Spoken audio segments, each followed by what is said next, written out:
en gino marani alap buru rum. Wabobedo kae kawakoni dwe mara boro kalap masiaya. Urumo diri kosupodi. Erokamano James Opondo kwa report makamano. Kamachielo, jalup jakom riwruok matayo weche mag tuke mag volleyball. Pacho kae Paul Bitok ogwe tao kaka jalup kocha mar team mar Malaika Strikers motelo ne tuke mag Olympics. Bitok noweyo tijno bang'or wuok kuom jo Kenya kinde mane riwruok mar Kenya Volleyball Federation miye ting mar bedo jalup kocha. It was a great moment for me to lead the team and to help the team in this year's 2024 Olympics in Paris.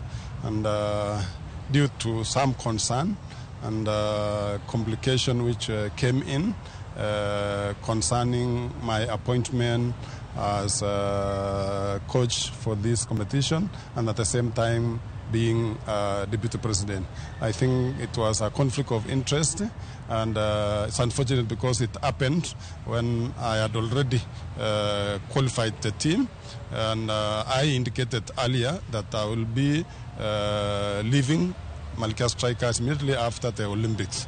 And today I consult a lot, Ministry of Sports, National Olympic Committee, Kenya Volleyball Federation, club members, my players, and I came to a conclusion that today I must step aside and assist or help the team on my capacity as a deputy president. Etuke ko mag volleyball podi kawarango kanyo team mar General Service Unit kata GSU ne odhi nyime gi tugo maber odiochieng' ma kawuono kendo podo mako thuolo mokwongo e chung' mar timbe e liga maduong' mar volleyball pacho ka.